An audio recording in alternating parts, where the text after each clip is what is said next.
Hey guys! Welcome to Hello Gyaru! I've decided instead of weekly check-ins, I'm going to do monthly check-ins because I've been really busy, so I'm sorry that I haven't been checking in lately. But here I am. Let's get started. Right, so I really wanted to talk about, I'm 3 months into being a Gyaru, and I feel like the big thing that I want to talk about and that I want to share with you all is how cool it's been to have been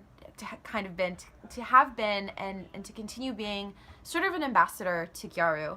Now, a lot of people that know me, and especially people that knew me before the Gyaru transition, started to ask questions like, "Hey, you do your makeup recently, and oh, I've been seeing your blogs on Facebook, and I follow your blog on Tumblr, and all this great stuff. Like, what's with that? Like, what are you doing and why are you doing it? And it's fun, and I want to understand better because I just know that you're doing this cool thing and it looks great, and I just want to know more." And I'm so glad that they ask, because the main thing that I'm trying to do is just figure out myself in this journey and in this process. And I feel like Gyaru has allowed me to do that. And I think that the reason that Gyaru has allowed me or has helped me and allowed me to find myself is because on a foundational level, the subculture grew out of girls back in say the 90s, early 90s, saying, hey, the traditional beautiful Japanese girl is porcelain skinned and fair and, natural looking makeup and natural looking hair, and their hair is slick and black and shiny.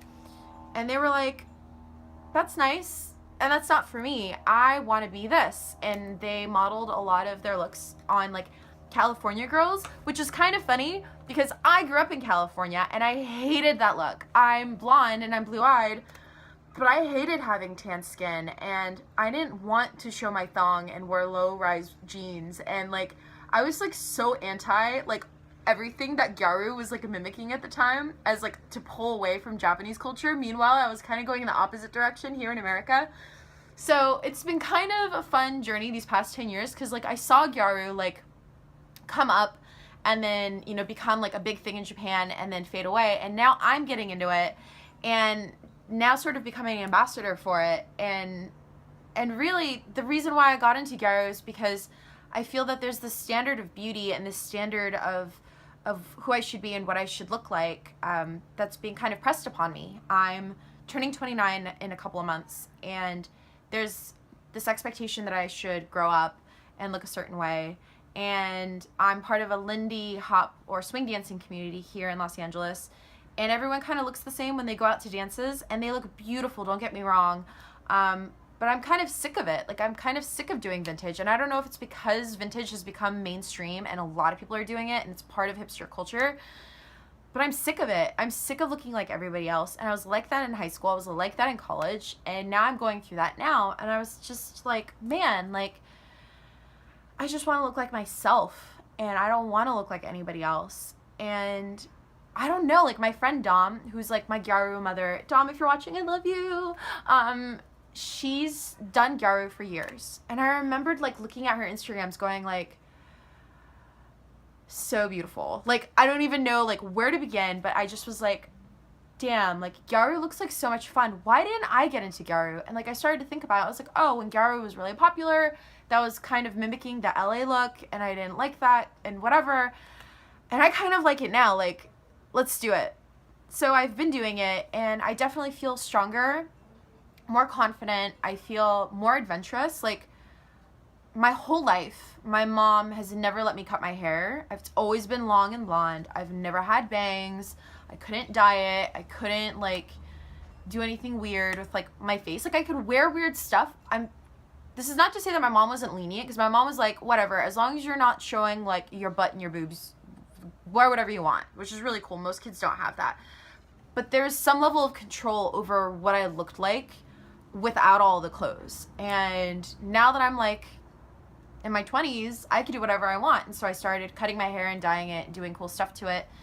And even when I was gonna dye my hair pink and do balayage and then do pink, my mom was oh, don't cut your hair, because I was using a reference photo of Hilary Duff. And I'm but I want to. You're not in control of my life anymore, and this is what I want. And what the fuck do I care about what anyone else wants? I think that this looks cool. I think that I'm gonna look great. I think I look beautiful. Thank you for your opinion, but do not tell me what to do. So that's been really cool. Gyaru has given me the strength and the ability to look at everybody in my life that says like, oh, and just be like, that's okay that you don't support it. You don't have to. You don't have to like it. You don't have to love it. You have to love me or get out of my life. There's like, you know, like I don't have to be this person that you want me to be. And Gyaru's definitely given me that. It's given me the ability to be like, okay, that's okay that you don't like it. And not be mad about it and not be bitter and just be like, all right, you don't have to like it.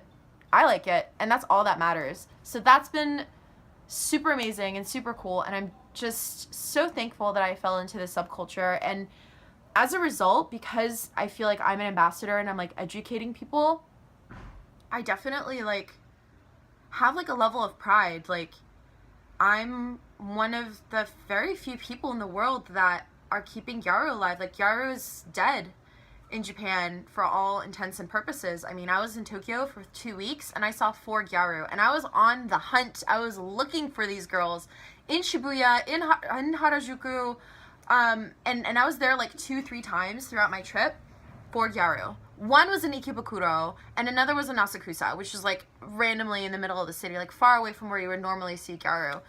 And, you know, like, it's cool to, like, look at other people's Tumblrs and look at other girls' Instagrams and be like, damn, like, that's a fly style. Like, I can't believe she's, like, pairing that. Like, that's really cool. Like, to see that people are not only preserving this culture and they're like, okay, well, I'm a traditionalist Gyaru, this, that, and the other, but it's, like, to also see all the girls that are, like, taking it a step further and, you know, taking a pastel goth and Larme and Gyaru and putting it together. Like, that is so exciting because that's how the culture stays alive. And that's how more and more people get into it, is because you make it relevant to today. So, yeah, I hope that I'm doing that too. I just, you know, like, follow a lot of the principles of what, like, a Gyaru does, like, from, like, old school days. And then I see cool stuff that like, is around today, like, Korean styles and, like, doing, like, highlighting and stuff. So instead of contouring, I do highlighting, and that's my style of Gyaru, and like it's cool. People are nice about it and people are supportive, and I think that that's what it's about, is like being supportive, and if you're not, like, don't say it because they don't care anyways. And that's been super cool to see too, is to see these girls be like, that's okay that you don't like that I do it, and that's okay that you think it's weird because I don't, and if you can't accept me for who I am, then bye. So yeah, so that's been the past couple of months. It's been really, really fun. And thank you to all of my followers and all of my friends and everyone that like has been keeping up with me and asking questions and really engaging with me. I feel so blessed and so excited, and I'm so glad that you guys are on this journey with me. Yay. Thanks, guys. Bye.